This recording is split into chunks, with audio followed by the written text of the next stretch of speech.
Welcome to my channel friends. मेरा नाम है साहिल ठाकुर और जैसा कि आप सभी जानते हैं मैं एक प्रोफेशनल वेडिंग प्लानर हूं और मेरी इस वेडिंग गाइड सीरीज़ के अंदर मैं अपने 12 साल का एक्सपीरियंस आप सभी के लिए लेकर आया हूं। कैसे आप अपनी एक वेडिंग प्लानिंग कंपनी स्टार्ट कर सकते हैं, कैसे आप अपनी एग्जिस्टिंग वेडिंग प्लानिंग कंपनी को मार्केट कर सकते हैं। और आज का टॉपिक जो है बहुत इंपॉर्टेंट है कपल्स के लिए जो भी अपनी वेडिंग प्लानिंग के प्रोसेस के स्टार्टिंग पे हैं और वेडिंग वेन्यू ढूंढ रहे हैं। तो कुछ 5 से 6 टिप्स मैं आपको दूंगा जो आपको ध्यान रखना है कि आप जब भी कोई वेडिंग वेन्यू फाइनल करते हैं तो उन्हें गो थ्रू करें। तो सबसे पहले आपको ये अंडरस्टैंड करना है कि आप किस टाइप की वेडिंग ऑर्गेनाइज करना चाहते हो। स्पेशली ये जो मेरा कंटेंट है ये इंडियन वेडिंग के बेस पे है और जो वेडिंग्स इंडिया में होती हैं, क्योंकि इंडिया बहुत बड़ा है और यहाँ पर आपको वैरायटी ऑफ वेन्यूज़ मिलती हैं। आप जहाँ जाए, चाहे वो पैलेशियल ब्यूटी हो, रिजॉर्ट ब्यूटी हो या फिर बीच साइड वेडिंग्स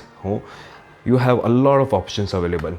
सबसे पहले बात आती है कि आप किस टाइप की वेडिंग करना चाहते हैं। आप पैलेशियल वेडिंग करना चाहते हैं, आप बीच वेडिंग करना चाहते हैं या फिर आप रिजॉर्ट वेडिंग करना चाहते हैं।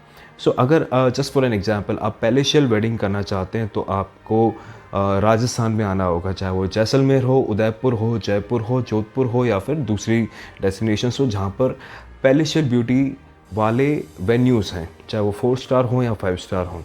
और इसके बाद दूसरा पॉइंट आता है what is your budget on F&B and room part.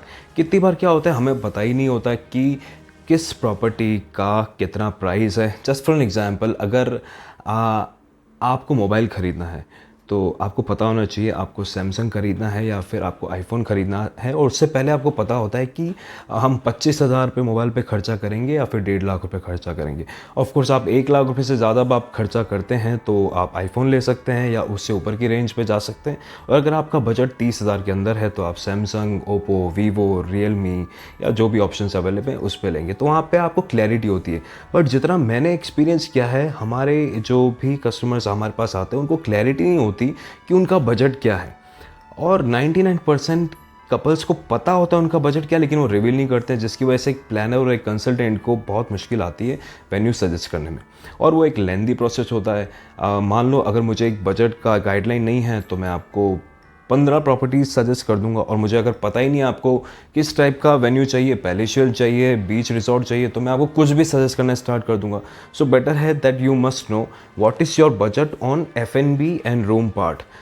अगर मैं किसी भी 5 स्टार प्रॉपर्टी की बात करूं तो उनका जो APAI प्लान होता है, जिससे API प्लान मैं एक्सप्लेन करता हूँ। API plan means double occupancy room inclusive of all meals plus taxes, this is called APAI।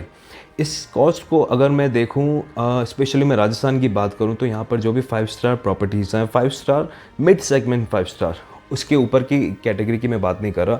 It starts from 40,000 rupees API inclusive of all meals, double occupancy rooms and taxes for 1 night. That goes up to 1 lakh rupees and 1.5 lakh rupees also for API cost, right. अब जब आपको पता होता है कि आप 30,000 API खर्चा करना चाहते हैं या फिर आप 50,000 पे API खर्चा करना चाहते हैं, तब आपको क्लैरिटी मिलती है कि हमारे रूम और F&B पार्ट पे मान लो 150 कमरे हैं 2 रात के लिए, तो हमारा 1 करोड़ खर्चा होगा या 1.25 करोड़ खर्चा होगा।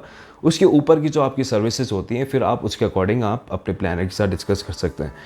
अगर आपको क्लैरिटी नहीं है आपका बजट क्या है तो आप इतने सारे ऑप्शंस में उलझ जाते हैं। मान लो आपका बजट है 25,000 पे API, तो आप होटल्स देख रहे होते हैं जो आपको 80,000 90,000 रुपीज़ API पे कॉस्ट आते हैं, जिससे आपका टाइम बहुत ख़राब होता है। उसके बाद आता है how many number of guest are there. एक एग्जाम्पल मैं देता हूँ, मान लो आपके 100 गेस्ट हैं तो इसका मतलब आपको 45 से 50 कमरे, डबल ऑक्यूपेंसी बात करूँ तो आपको 50 कमरों की रिक्वायरमेंट होगी आपकी वेडिंग के लिए। बट होता है क्या है, हम वो प्रॉपर्टीज़ देखते हैं जिसमें 150 से ज़्यादा कमरे हैं, 200 से ज़्यादा कमरे हैं। इस स्थिति में होता है क्या है, आपको वेन्यू मिल तो जाता है, लेकिन कोई भी होटल 50 कमरे आपको देने के बाद ऐसा नहीं है कि कोई और वेडिंग नहीं लेगा या अपने किसी और गेस्ट को वहाँ पर बुकिंग ना देगा। 50 रूम्स आपने ले लिया और उस प्रॉपर्टी में 150-200 रूम्स और खाली हैं, तो ये मान के चलिए कि उस समय पे आपकी वेडिंग के टाइम सीज़न में, ऑफ सीज़न में भी आजकल 1-2 वेडिंग्स और चल रही होंगी, तो आपको एक्सक्लूसिविटी मिलती नहीं है और काफ़ी सारे रेस्ट्रिक्शंस आ जाते हैं कि आप पूल यूज़ नहीं कर सकते, आप लेट नाइट तक म्यूज़िक प्ले नहीं कर सकते इंडोर्स में, या फिर ये पर्टिकुलर वेन्यू आपको नहीं मिलेगा। सो बेटर है अगर आपके 50 कमरे की रिक्वायरमेंट है और आपके 100-125 गेस्ट ही हैं, तो आप प्रॉपर्टी ऐसी चुनें जिसमें है ही 50-60 कमरे, ताकि पूरी प्रॉपर्टी आप बाय आउट कर लो और उसके अकॉर्डिंग आपको एक एक्सक्लूसिविटी मिल जाए और आपको कोई रेस्ट्रिक्शन ना हो, चाहे वो लॉबी में ढोल बजाना हो या फिर पूल पार्टी करनी हो या फिर लेट नाइट पार्टी करनी हो बैंक्वेट हॉल के अंदर। इससे आपको एक एक्सक्लूसिविटी मिलती है और आप अपने सारे इवेंट्स को अच्छे से ऑर्गेनाइज कर सकते हो। अब फिर आता है सबसे पहले कि connectivity of wedding venue from your location. हम सिर्फ प्रॉपर्टी के नाम से या डेस्टिनेशन के नाम से हमारी एक इच्छा होती है कि हम इस प्रॉपर्टी को बुक करना चाहते हैं, उस प्रॉपर्टी को बुक करना चाहते हैं, और फिर हमें रियलाइज़ होता है कि जहाँ से हम आते हैं, जहाँ से हमारे गेस्ट आएंगे, वहाँ से उस पर्टिकुलर डेस्टिनेशन की कनेक्टिविटी अच्छी है ही नहीं। वहाँ पर फ़्लाइट्स नहीं हैं, बाय रोड बहुत लेंदी, आपको बहुत लंबा सफ़र पड़ता है। तो उससे क्या होता है, जब वेडिंग एग्जीक्यूट हो रही होती है तब आपकी सारी प्लानिंग बिगड़ जाती है, गेस्ट टाइम से पहुंचते नहीं, आपके फंक्शन स्टार्ट हो जाते हैं और आपको रियलाइज़ होता है कि बहुत सारे इश्यूज़ आ गए। तो इस सबसे बेटर आप जहाँ से आते हैं, चाहे वो भारत के किसी भी हिस्से से आते हो, अपने शहर की और जिस डेस्टिनेशन पे आप वेडिंग करने जा रहे हो वहाँ की कनेक्टिविटी को अच्छे से जांच लें। अदरवाइज़ आप एक बार होटल बुक कर लोगे तो आपके गेस्ट को बहुत दिक्कत आएगी आने जाने में। सो इस पॉइंट का बहुत ज़्यादा ध्यान रखिएगा। उसके बाद सबसे इम्पोर्टेंट पॉइंट आता है वेन्यू की पॉलिसीज़, चाहे वो लिकर पॉलिसी हो कि वो आपको बाहर से लिकर अलाउ करेंगे या नहीं करेंगे, या फिर वो अगर बाहर से अलाउ नहीं करे तो उनका लिकर की प्राइसिंग कितनी है, और अगर उनकी प्राइसिंग बहुत ज़्यादा है तो आपको कितना डिस्काउंट ऑफ़र कर रहे हैं। उसके बाद आता है डेकोर पॉलिसी। बहुत सारे 5 स्टार और 4 स्टार प्रॉपर्टीज़ ने अपने इम्पैनल वेडिंग प्लानर्स और डेकोरेटर्स रखे हुए हैं। अब मान लो आपकी कोई प्रेफरेंस है कि आप पर्टिकुलर डिज़ाइनर से डिज़ाइन करना चाहते हैं, वहाँ पर आप रेस्ट्रिक्ट हो जाते हो बिकॉज वेन्यू आपको बाहर से प्लानर और डेकोरेटर अलाउ नहीं कर रहा। सो उस केस में अगर आप वेन्यू बुक कर देते हैं और आपका होटल, आपका वेन्यू आपको अपना डिज़ाइनर लेके आने नहीं दे रहा है, तो आपको कॉम्प्रोमाइज़ करना होता है, आपको उस वेंडर से काम कराना होता है, उस डेकोरेटर से काम कराना होता है जिसको आप जानते ही नहीं हैं और जिसका काम आपको पसंद है या नहीं ये आपको पता।